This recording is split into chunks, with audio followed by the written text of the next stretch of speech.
Le monde tel que vous le connaissez est en train de s'effondrer, mais dans les décombres de l'ancien système, une nouvelle élite africaine est en train de bâtir des fortunes que même les rois du pétrole n'auraient pu imaginer.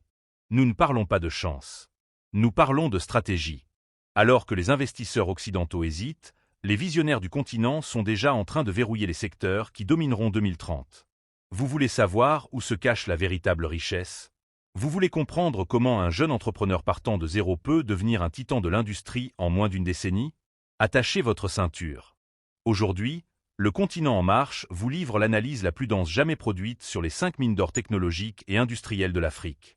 Si vous restez jusqu'à la fin de cette vidéo, vous aurez entre les mains la carte au trésor du siècle. Commençons par la base. La faim. D'ici 2050, il y aura 2 milliards de bouches supplémentaires à nourrir sur Terre, et l'Afrique détient 60% des terres arables non exploitées du globe. Mais attention, le futur milliardaire n'est pas celui qui cultive la terre avec une houe. Le milliardaire de 2030 est celui qui possède la chaîne de valeur. Regardez ce qui se passe en Côte d'Ivoire avec le cacao ou en Éthiopie avec le café. L'époque où nous exportions nos matières premières brutes pour les racheter transformées 10 fois plus cher à l'Europe est terminée. La richesse se trouve dans l'usine, pas seulement dans le champ. Les nouveaux magnats de l'agro-industrie investissent dans le froid, la logistique et la transformation locale. Transformer le manioc en amidon industriel, le soja en huile raffinée ou les fruits en jus exportables. Celui qui contrôle la transformation contrôle les devises étrangères. C'est un secteur d'à 1000 milliards de dollars.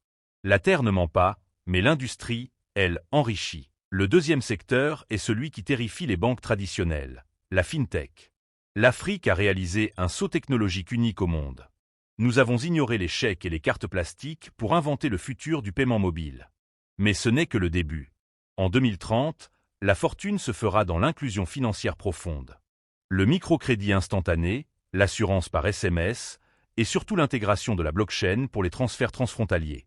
Aujourd'hui, envoyer de l'argent entre deux pays africains coûte parfois plus cher que de l'envoyer en Europe. Les futurs milliardaires sont ceux qui vont briser ces barrières. Des licornes comme Flutterwave ou Opay ne sont que les éclaireurs. La véritable mine d'or réside dans la décentralisation financière. En 2030, chaque Africain aura une banque dans sa poche, et celui qui possède l'application possède l'économie. Sans énergie, il n'y a pas d'industrie. Et l'Afrique s'apprête à devenir la pile électrique du monde. On ne parle plus seulement d'éclairer des villages, on parle d'exporter de la puissance. Le Maroc avec le solaire, la Namibie avec l'hydrogène vert, la RDC avec l'hydroélectricité du barrage Inga. Les fortunes de 2030 se bâtiront sur les infrastructures énergétiques privées. Imaginez vendre de l'électricité à des zones industrielles entières ou exporter de l'hydrogène vers une Europe désespérée par sa transition écologique. Les investissements se comptent en dizaines de milliards. Le pétrole a fait la richesse du XXe siècle, le soleil et le vent feront celle du XXIe. Les futurs Rockefeller africains seront des magnats de l'énergie propre. Le plus grand marché commun du monde est né, la zone de libre-échange continentale africaine, ZLECAf. Mais un marché sans route, sans port et sans entrepôt n'est qu'un rêve. La richesse de demain appartient aux bâtisseurs de ponts. Le secteur de la logistique est le goulot d'étranglement de l'émergence.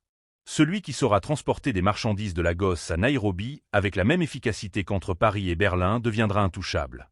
On parle ici de ports automatisés, de flottes de camions connectés et de plateformes de e-commerce panafricaines. La logistique est le sang qui coule dans les veines du continent. En 2030, le maître des flux sera le maître du profit. L'Afrique de 2030 n'est pas une terre d'attente, c'est une terre d'exécution. Les opportunités sont là, massives, brutales, prêtes à être saisies par ceux qui ont le courage de voir au-delà des obstacles. Les milliardaires de demain ne sont pas des génies, ce sont des bâtisseurs qui ont compris que le plus grand risque est de ne rien faire. Alors, dans quel secteur allez-vous poser votre première pierre ? Le futur appartient à ceux qui se lèvent tôt et qui voient loin. Merci d'avoir suivi ce documentaire exceptionnel. Abonnez-vous, activez la cloche, et ensemble, marchons vers l'émergence. C'était Henri, pour le continent en marche.